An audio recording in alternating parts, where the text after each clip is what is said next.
Hi friends, ఈరోజు recipe panipuri. ఇంట్లోనే చాలా ఈజీగా చేసుకోవచ్చు. సూపర్ టేస్టీగా ఉంటుంది. ఎలా చేసుకోవాలో ఒకసారి చూద్దాం. చాలా ఈజీగా, చాలా సింపుల్గా, టేస్ట్ అయితే అదిరిపోతుంది. ఒకసారి ట్రై చేసి చూడండి మీరు కూడా. ఇప్పుడు ప్రాసెస్లోకి వెళ్ళిపోదాం. ఒక బౌల్ తీసుకొని ఒక కప్పుడు రవ్వ వేసుకోవాలి. బొంబాయి రవ్వ. 1/4 కప్పు మైదా వేసుకోవాలి. కొంచెం సాల్ట్ వేసుకోవాలి. ఒకే ఒక చిటికెడు సోడా వేసుకొని బాగా మిక్స్ చేసుకోవాలి. ఇప్పుడు కొంచెం కొంచెం వాటర్ వేసుకొని బాగా మిక్స్ చేయాలి.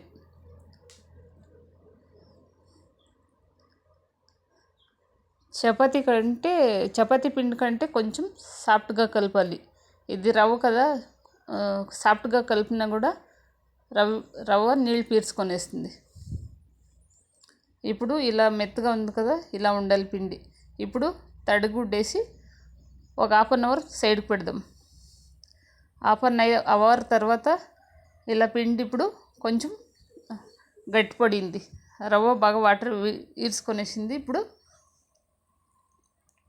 ఇలా చిన్న ముద్ద చేసుకొని కొంచెం పొడిపిండి వేసుకొని చపాతీలాగా స్వల్పంగా తిక్కోవాలి.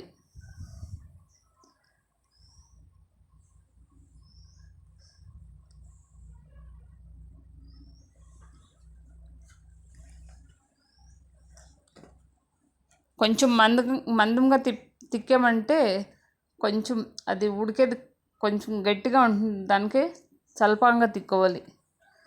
ఇప్పుడు ఒక గ్లాస్ ఇలా తీసుకొని ఇలా అంటే పానీపూరి తయారైపోతుంది, పూరీలు తయారైపోతుంది. ఒక చిన్న గ్లాస్ కానీ చిన్న కప్పు కానీ ఇలా అంటే పూరీల తర వచ్చేస్తుంది. అన్నీ ఇలాగా చేసుకొని ఒక ప్లేట్లో వేసుకోవాలి.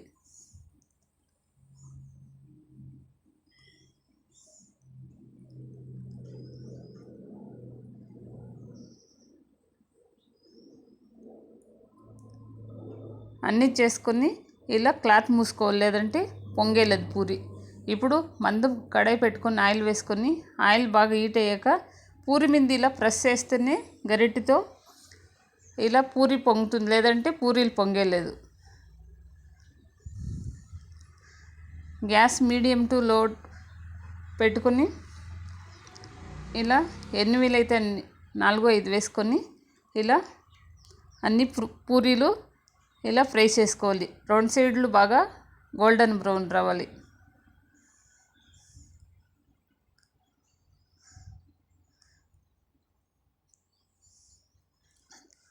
చాలా ఈజీగా ఇంట్లోనే తయారు చేసుకుంటే ఇంట్లో వాళ్ళు పిల్లలు పెద్దలు చాలా ఇష్టంగా తింటారు. ఇప్పుడు 2 సైడ్ గోల్డెన్ బ్రౌన్ వచ్చింది, అన్నీ ఎత్తుకున్నాం. ఇప్పుడు నూనె ఉట్టిపించేసి ఒక ప్లేట్లోకి అన్నీ ఇలాగే చేసుకోవాలి. ఇప్పుడు రెండో స్టెప్ చూద్దాం. ఉర్లగడ్డలు ఒక 4-5 బాగా కడుక్కొని ఒక గ్లాస్ వాటర్ వేసి ఒక 4 విజిల్ ఉర్లగడ్డలు కూగుతాం. విజిల్ పోయింది, పొడి తీసేసాను. ఉర్లగడ్డ ఇప్పుడు మ్యాష్ చేసుకొని ఇప్పుడు తగినంత కారం వేసుకున్నాం. ఇప్పుడు ధనియాల పొడి వేసుకున్నాము.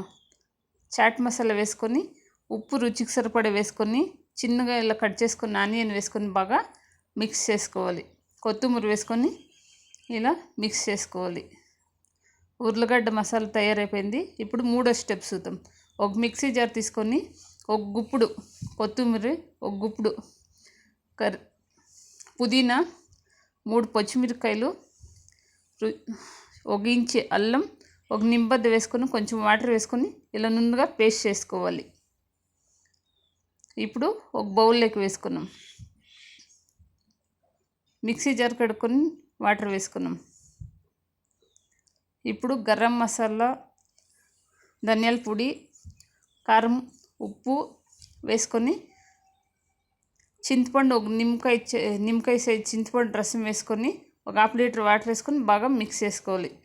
ఇప్పుడు ఇలా ఓల్ పెట్టుకొని పానీపూరికి మసాలా పెట్టుకొని ఇప్పుడు ఆనియన్ వేసుకొని ఇలా పానీ అద్దుకొని ఇలా తింటే సూపర్ టేస్టీగా ఉంటుంది. పానీపూరి తయారైపోయింది, సూపర్గా ఉంటుంది.